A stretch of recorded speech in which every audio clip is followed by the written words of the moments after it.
귀한 찬양 감사합니다. 얼마 전에 유재석 씨가 진행하는 유퀴즈라고 하는 TV 프로에 국민 배우 김혜자 선생님이 나오셔서 대담을 했습니다. 유재석 씨가 눈이 부시게라고 하는 드라마 촬영 얘기를 하면서 자기가 젊었을 때 어른들이 하는 말이 잘 이해가 되지 않았는데 지금 자기가 그 나이가 되어 보니까 이제야 그 모든 말들이 공감이 되고 이해가 된다고 이야기를 했습니다. 그러면서 나이를 먹어야만 알 수 있는 것들이 있다고 그렇게 말을 했습니다. 이때 김혜자 씨가 맞다고, 나이가 들어봐야 알 수 있는 것들이 있다고, 나이가 어린데 인생을 다 알아버리면 얼마나 징그럽겠느냐고, 하나님이 참 인간을 기가 막히게 만들어 놓으셨다고 이야기하면서 이런 말을 했습니다. 그런데 조금만 더 지나보라고, 그러면 뭐라고 표현할 수 없지만 뭔가 슬프다고, 아침에 일어나 창문을 열고 보면 내가 언젠가 이런 거를 다 못 보고 떠나겠지 생각이 들면서 슬픈 마음이 든다고 고백했습니다. 여러분 어떻게 생각하십니까? 김혜자 선생님의 말처럼 뭐라다 표현할 수 없지만 나이가 들어가면서 그때서야 더 깊이 깨달아지는 인생에 대한 이해는 인생은 참 슬픈 것이다 하는 것입니다. 시편 90편에 보면 시인도 우리의 연수가 70이요 강건하면 80이라도 그 연수의 자랑은 수고와 슬픔뿐이다 이렇게 노래했습니다. 그러니 인생은 슬픔인데 그 슬픈 인생을 우리가 어떻게 오늘까지 견디며 살아왔는가 되돌아보면 떠오르는 단어가 위로입니다. 2월달 추천도서인 위안이 되는 것이라고 하는 책을 쓴 세계적인 카톨릭 영성학자인 안셀름 그린은 그 책의 부제로 나를 살아가게 하는 힘 이렇게 소개했습니다. 위로가 나를 살아가게 하는 힘이라는 이야기입니다. 그러니 만일 슬픈 인생을 살아오면서 거기에 위로가 없다, 위로자가 없다, 그러면 우리 인생은 그 슬픔의 무게에 짓눌려서 한없이 무너지게 되어져 있는 것입니다. 그래서 그는 그 책에서 우리가 위로를 받는 길이 어디에 있는지 아주 구체적으로 소개합니다. 제가 이전 교회에서 어느 집사님이 남편을 먼저 떠나보내고 신방을 갔더니 아파트 안에다가 꽃을 키우는데 얼마나 정성을 들여서 꽃을 키우는지 참 이쁘게 잘 키우고 계셨습니다. 제가 꽃이 참 이쁘다고 이렇게 말씀을 드렸더니 남편이 떠나간 다음에 꽃을 키우면서 매일매일 꽃과 대화하면서 지내고 있다고, 이 꽃들이 내게 얼마나 큰 위로가 되는지 모른다고 말씀하셨습니다. 참 어떤 이는 이처럼 자연이 위로가 되기도 하고, 또 어떤 이는 책을 통해서, 또 어떤 이는 음악을 통해서 위로를 받기도 합니다. 또 어떤 이는 반려동물이 위로가 되기도 하고, 또 어떤 이는 친구가, 어떤 이는 성도들이 혹은 이웃들이 위로가 되기도 하고, 또 어떤 이는 사랑하는 가족이 위로가 되기도 합니다. 그러나 그럼에도 불구하고 그런 위로가 내 삶의 큰 슬픔과 고난 속에서 큰 위로가 되지 못할 때도 우리 인생에는 얼마나 많이 있는지 모릅니다. 그때 위로자가 없다, 내 곁에 나와 함께하며 나를 위로해주는 위로자가 없다, 그러면 그 인생이 큰일이 날 수밖에 없는 것입니다. 전도서 4장 1절은 이렇게 말합니다. 내가 다시 해 아래에서 행하는 모든 학대를 살펴보았도다. 보라, 학대받는 자들의 눈물이로다. 그들에게 위로자가 없도다. 그들을 학대하는 자들의 손에는 권세가 있으나 그들에게는 위로자가 없도다. 해 아래 세상, 하나님 없는 세상에서는 학대받는 자들, 힘없는 자들, 약자들이 눈물을 흘립니다.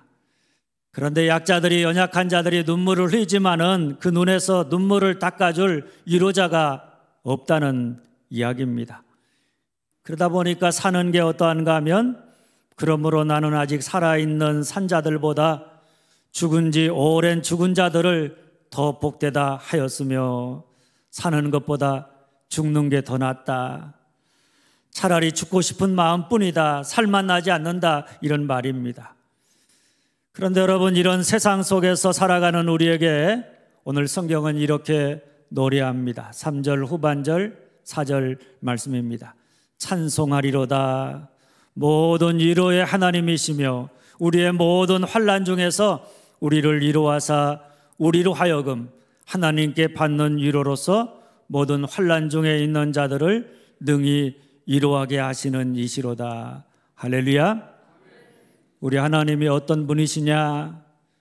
위로의 하나님이시다. 우리가 고통 속에서 외로워하며 힘들어하며 슬퍼하며 눈물을 흘릴 때마다 우리 하나님이 우리의 위로자가 되신다. 그것도 모든 환난에서 우리를 위로하시는 분이시다. 그래서 우리로 모든 환난을 견디게 하고 이기게 하신다. 이런 말씀입니다. 그러니 여러분, 우리가 사는 세상이 슬픈 세상이고 힘듦이 많은 세상임에는 틀림이 없지만 우리가 그런 세상을 살면서 위로자 되시는 하나님을 믿고 있다. 그래서 하나님이 늘 우리 곁에 머물러서 우리를 위로하신다. 그러니까 하나님을 믿는 우리는 얼마나 복된 인생인지 모릅니다. 오늘 본문의 말씀을 보면 위로라고 하는 말이 무려 10번이나 반복되어 나옵니다. 사실 수고와 슬픔뿐이니 세상을 살아가는 우리들에게 위로자가 없다, 위로받을 것이 없다 그러면 우리는 어떤 면에서 보면 벼랑 끝에 서서 살아가고 있는 것입니다. 험악하고 슬픈 이 세상을 견디어낼 수가 없는 것입니다. 크고 작은 인생의 슬픔의 무게를 견딜 수가 없어서 그 무게에 짓눌려 늘 우울함과 그리고 절망 속에 탄식하며 살아갈 수밖에 없는 것입니다. 전도서 기자의 말처럼 사는 게 너무 슬프고 힘들어서 차라리 이렇게 사는 것보다는 죽는 게 더 낫겠다 이렇게 생각하며 살아가게 될지도 모릅니다. 그런데 그런 우리에게 하나님이 위로자가 되신다. 우리의 삶의 모든 환난 중에서 우리를 위로하신다.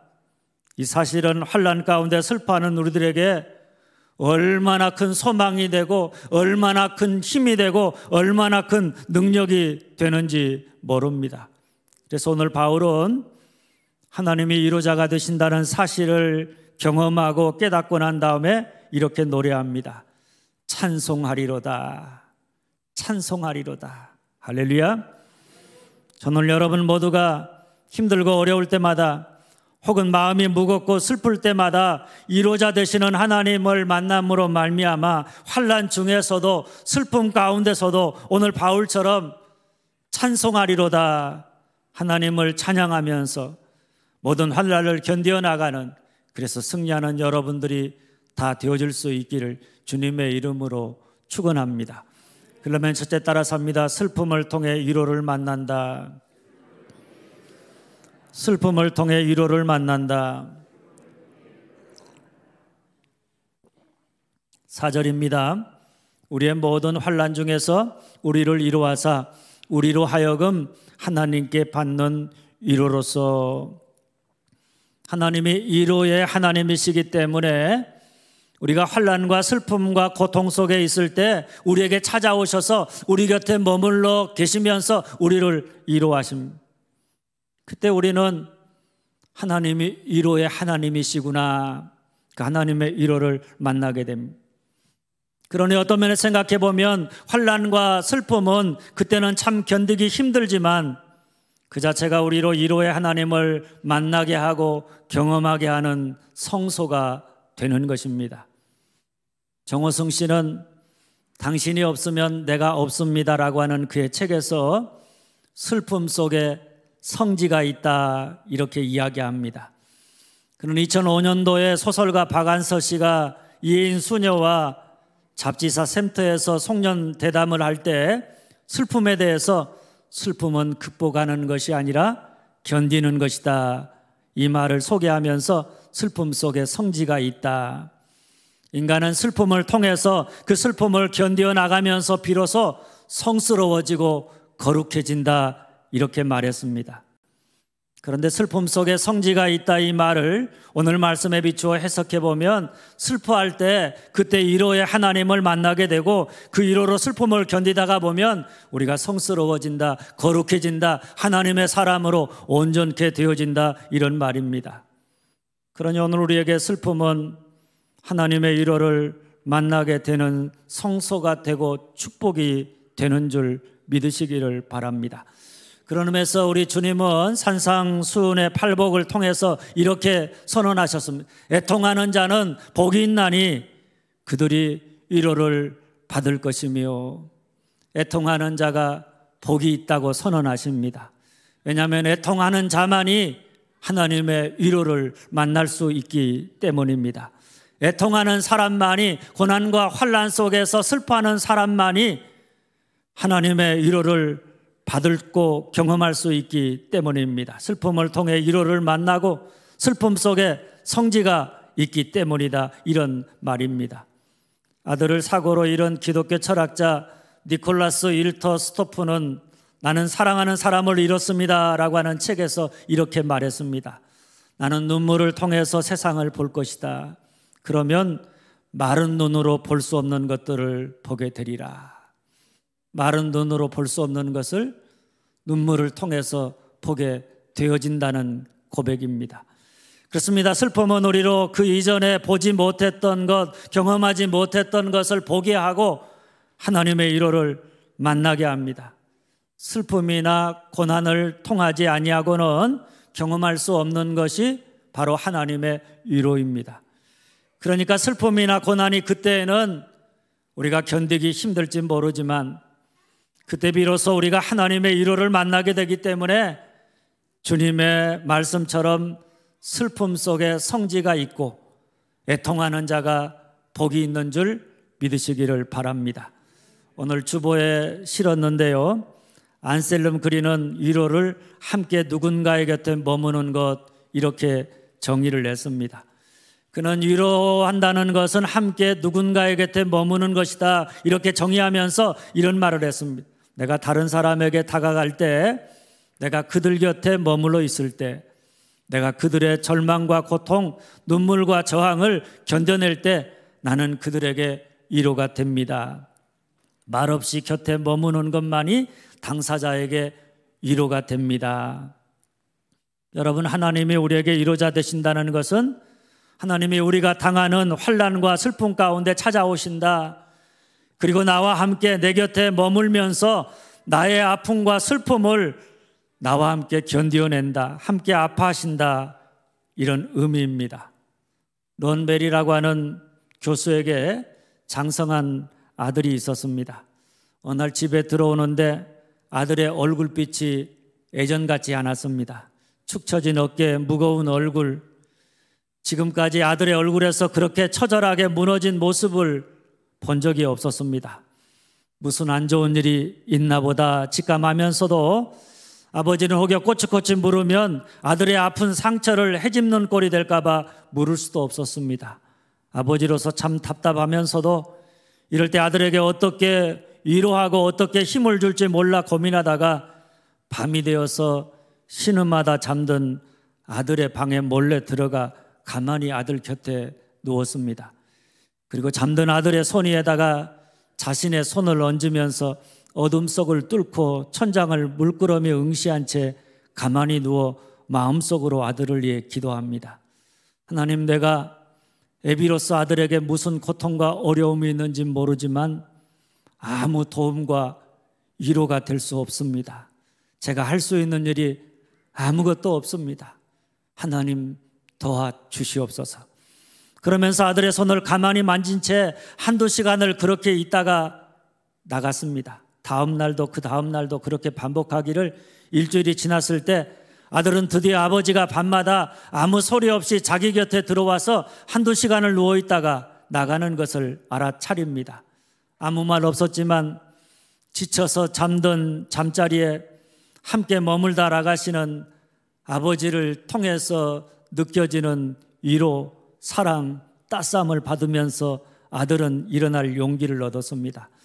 어느 날 아침 아들이 아버지에게 자기의 상처난 마음을 모두 토하기 시작했습니다. 아버지와 그 문제를 놓고 의논하고 함께 기도했습니다. 그리고 호련히 밖으로 나가 모든 무거움과 슬픔을 다 털어버리고 다시 일어설 수 있는 용기를 얻게 되었다라고 하는 이야기입니다. 여러분, 하나님이 우리의 위로자가 되신다고 하는 것이 바로 이 아버지와 같은 것입니다. 우리가 당하는 고난과 슬픔이 무엇이든지 간에 그 모든 환난과 슬픔 가운데 찾아오셔서 우리 곁에 우리와 함께 머물면서 함께 아파하시는, 그래서 우리로 그 사랑, 그 위로로 말미암아 모든 환난과 슬픔을 견디게 하시고 거룩하게 하시는 분이 바로 오늘 우리 아버지가 되시는 줄 믿으시기를 바랍니다. 둘째, 그러므로 따라서 합니다. 예수를 바라본다. 예수를 바라본다. 3절입니다. 그는 우리 주 예수 그리스도의 하나님이시요 모든 위로의 하나님이시며, 바울은 하나님이 모든 환난 중에 있는 자들을 위로하시는 위로의 하나님이시다 이렇게 소개하면서 동시에 그 하나님이 예수 그리스도의 하나님이심을 강조하고 있습니다. 이 말은 우리가 하나님의 위로를 받으려면 어디에 있어야 하느냐? 예수 그리스도 안에 있어야 한다, 이런 말씀입니다. 그래서 5절은 이렇게 말합니다. 우리가 받는 위로도 그리스도로 말미암아 넘치는도다. 위로의 하나님이 환난 중에 있는 우리를 위로하시되 넘치게 위로하시는데 누구를 통해서 그렇게 하시느냐? 우리 주 예수 그리스도를 통해서, 예수 그리스도로 말미암아입니다. 그러니 우리가 환난 중에도 환난을 견디게 하고 이기게 하는 하나님의 위로를 받으려면 어떻게 하느냐? 히브리서 12장 2절은 이렇게 말합니다. 믿음의 주요 온전케 하시는 이인 예수를 바라보자. 예수를 바라보라는 이야기입니다. 환난과 슬픔 가운데서 우리가 우리에게 찾아오셔서 우리를 위로하고자 하시는, 우리 곁에 머물러 계시는 예수를 바라보면 하나님이 예수를 통해서 우리를 위로하시되 넘치게 위로하셔서 우리로 온전하게 하신다. 모든 환난을 견디게 하시고 우리를 거룩하게 하신다. 하나님의 사람으로 온전케 하신다. 이런 말씀입니다. 할렐루야. 그러니 오늘 우리가 환난이나 슬픔을 당할 때마다 그 모든 것을 견뎌내려면 그 무엇보다 우리 주 예수 그리스도를 바라보는 자가 되어야 하는 줄 믿으시기를 바랍니다. 왜냐하면 거기에는 모든 환난과 슬픔을 견디게 하는 하나님의 위로가 있기 때문입니다. 우리가 고난과 슬픔 속에서 우리 주 예수 그리스도의 십자가를 바라볼 때 십자가가 우리에게 위로가 되는 것은 먼저는 십자가는 십자가로 끝나버린 사건이 아니기 때문입니다. 예수님의 고난과 십자가는 고난과 죽음으로 끝나버린 사건이 아니라 그 뒤에 부활과 영광으로 거듭났기 때문입니다. 그러므로 주님의 십자가는 현재 우리가 당하는 고난과 슬픔은 고난과 슬픔으로 끝나는 것이 아니다. 우리가 이 고난을 견뎌내면 그 후에는 부활의 영광이 우리를 기다리고 있다. 이것을 확실하게 보여주기 때문에 환난 중에 있는 자들을 위로하며 소망 가운데 모든 환난을 견디게 하는 힘이 되는 것입니다. 그뿐 아닙니다. 고난 중에서 십자가를 바라보는 것이 우리에게 참된 위로가 되는 것은 그 안에서 우리는 하나님의 사랑에 대한 확신을 갖게 되기 때문입니다. 로마서 5장 8절은 이렇게 말합니다. 우리가 아직 죄인 되었을 때 그리스도께서 우리를 위하여 죽으심으로 하나님께서 우리에 대한 자기의 사랑을 확증하셨느니라. 예수 십자가가 뭐냐? 하나님이 나를 사랑한다는 확실한 증거가 된다는 말씀입니다. 우리가 십자가를 바라볼 때마다 하나님이 내가 어떤 사람이냐, 내가 지금 어떤 상황에 있느냐, 내가 주님을 위해서 무슨 일을 했느냐, 그것과 상관없이 변함없이 우리를 사랑하신다. 그 하나님의 사랑을 깨닫게 하고 그 사랑한다는 사랑의 음성을 듣게 하고 그 사랑이 오늘 우리로 하여금 모든 고난과 슬픔을 넉넉히 견디게 하고 이기게 하는 힘이요 능력이 되는 줄 믿으시기를 바랍니다. 우리는 우리의 삶에서 고난과 역경이 쉽사리 물러가지 아니하면 하나님이 내 곁을 떠나셨다고, 하나님 나를 버리셨다고, 하나님이 더 이상 나를 사랑하지 않는다고 하나님의 사랑을 의심합니다. 그러면 우리의 인생이 그렇지 않아도 힘든데 하나님의 사랑이 떠나셨다 생각하면 말로 다 표현할 수 없는 무거운 마음들이 우리를 괴롭히게 되는 것입니다. 하나님마저 내 곁을 떠나신다 이 생각은 우리로 인생을 살아갈 만한 삶맛을 잃어버리게 하고 절망하게 만듭니다. 그런데 그럴 때마다 우리가 주님의 십자가 앞에 서고 십자가를 바라본다. 그러면 십자가는 우리에게 너를 향한 나의 사랑이 끝나지 않았다.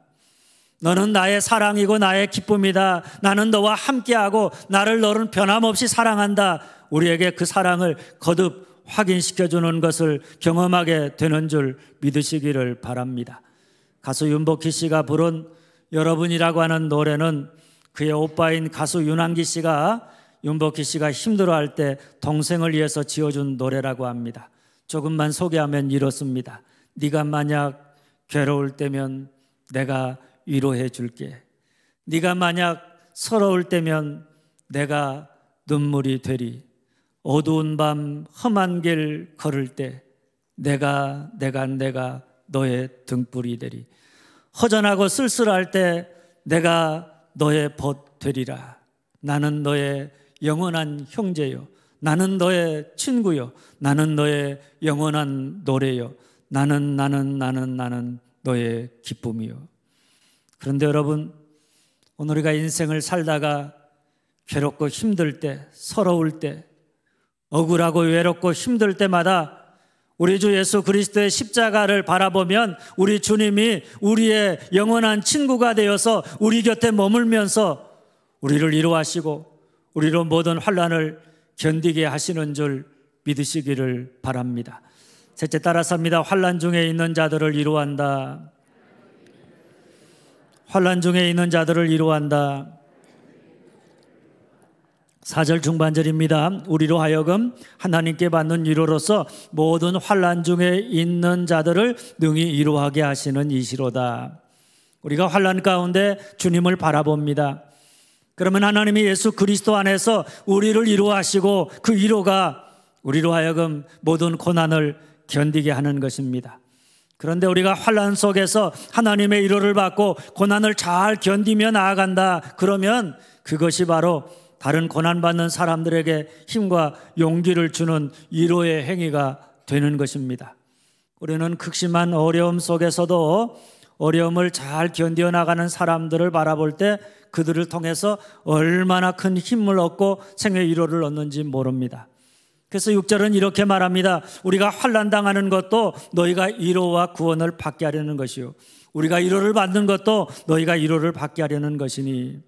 우리 성도들이 세상 속에서 환난을 당하는 것이나 또 예수를 바라봄으로 하나님의 위로 가운데서 그 환난과 슬픔을 견뎌나가는 것은 지금 고난받는 사람들, 고난 가운데 있는 또 다른 사람들에게 위로와 소망을 준다, 이런 말씀입니다. 어느 인도의 원주민 여인이 두 아들을 먼저 떠나보내고 슬픔에 빠져 있었습니다. 그는 매일매일 슬픔 속에서 제게 두 아들이 있었는데 모두 다 내 곁을 떠나고 말았습니다. 슬픔 속에서 그 말을 탄식하듯 반복했습니다. 그 지역에서 사역하는 선교사가 힘내시라고, 좋은 곳에 갔을 거라고 위로하며 권면했지만 아무 소용이 없었습니다. 어느 날 선교사가 원주민들 사이에서 흰옷을 입고 사역하는 한 여인을 가리키면서 이렇게 말했습니다. 저기 저 여인이 보이죠? 그녀도 당신처럼 두 아들을 잃었답니다. 두 아들을 잃었다는 이 말을 들은 여인은 그 길로 흰옷을 입은 선교사에게 달려갔습니다. 그리고 선교사님도 두 아들을 잃으셨나요? 이렇게 물었습니다. 선교사는 그 여인의 손을 잡고 말했습니다. 저도 둘뿐인 아들을 다 잃었답니다. 그러나 지금 그들은 예수님과 함께 있습니다. 또 예수님은 나와 함께 있기도 합니다. 그러니 우리는 곧 다시 만날 것입니다. 원주민 여인은 왜 나만 이런 고난을 겪느라고 원망하며 분노하고 있었기 때문에 그 누구의 말도 위로가 되지 못했습니다. 그런데 자기와 똑같은 슬픔과 고난을 겪고 있는 사람을 만났고 그가 고난 속에서 하나님의 위로를 받고 슬픔을 견디어 나가는 그 모습을 보고 큰 위로를 받았던 것입니다. 그래서 그는 그 후로 선교사 곁을 떠나지 않고 선교사를 따라다니면서 말씀을 배우고 하나님이 주시는 위로를 받으면서 영적으로 자라났다고 이야기합니다. 서울 베델교회를 심호하셨던 하일영 목사님도 이렇게 고백했습니다. 그분이 목회할 때 교인 한 분이 여름 수련회 때 익사사고로 아들을 잃는 안타까운 일이 있었다고 합니다. 그 어떤 말로도 그분에게 위로가 되지 않았습니다. 열심히 신앙생활하겠다고 여름 수련회에 참석했는데 그만 아들을 잃어버리고 말았으니 그 무슨 말이 그에게 위로가 될 수 있었겠습니까? 그로부터 몇 년이 지나고 목사님의 아들이 군대에 가서 사고로 전사하고 말았습니다. 그런데 그 이후에 그 교인은 목사님과 악수를 할 때마다 큰 위로를 받았다고 합니다. 내게만 이런 어려움이 오는 게 아니라 저렇게 주님의 종에게도 저런 어려움이 똑같이 오는구나. 그 사실 자체로 위로를 받았다고 합니다. 그때 목사님이 이런 말씀을 하셨다고 합니다. 말이 필요 없습니다. 서로 눈빛만 봐도 위로가 됩니다. 그렇습니다. 오늘 우리가 환난과 슬픔을 통해 위로를 만나면 그 위로가 우리로 모든 환난과 슬픔을 견디게 할 뿐만 아니라 모든 환난과 슬픔 중에 있는 자들을 능히 위로하게 하시는 줄 믿으시기를 바랍니다. 사랑하는 여러분, 오늘 이 세상은, 우리가 사는 이 세상은 슬픔이 많은 세상입니다. 그런데 더 우리를 슬프게 하고 분노하게 하는 것은, 한번 따라서 합니다. 위로자가 없다. 위로자가 없다. 우리가 슬퍼할 때, 고난을 당할 때, 그때 내 곁에 머물면서 나를 위로해 줄 수 있는 위로자가 없다는 것입니다. 우리 눈에서 눈물을 닦아줄 사람이 없다. 그래서 인생은 더 슬픈 것인지 모릅니다. 그런데 그런 세상 속에서 우리가 더 이상 슬퍼하지 아니하고 오히려 찬송할 수 있는 것은 우리가 믿는 하나님이 위로의 하나님이 되시기 때문입니다. 슬퍼할 때마다 우리에게 찾아오셔서 우리 곁에 머물면서 우리와 함께하면서 우리를 위로하시는 하나님, 바로 우리가 믿는 하나님이 우리 곁에 계시기 때문입니다. 그러기에 우리는 첫째 따라서 합니다. 슬픔을 통해 위로를 만난다. 슬픔을 통해 위로를 만난다. 슬픔을 통해서 하나님의 위로를 만나 슬픔 속에 성소가 있음을 경험하면서 우리의 삶의 슬픔을 견디어 나가는 자가 되어야 합니다. 그러려면 둘째, 예수를 바라본다. 한번 따라서 합니다. 예수를 바라본다. 예수를 바라본다. 셋째, 따라서 합니다. 환난 중에 있는 자들을 위로한다. 환난 중에 있는 자들을 위로한다. 바라기는 오늘도 고난과 슬픔을 통해서 위로자 되시는 하나님을 만나 위로함 받을 수 있도록, 슬픔과 고난 속에서 우리 주 예수 그리스도의 십자가를 바라봄으로 하나님의 위로를 받아 고난과 슬픔을 견디어내므로 고난 중에 있는 자들을 능히 위로하며 살아가는 여러분들이 다 되어줄 수 있기를 주님의 이름으로 축원합니다. 기도하겠습니다. 아버지, 감사합니다.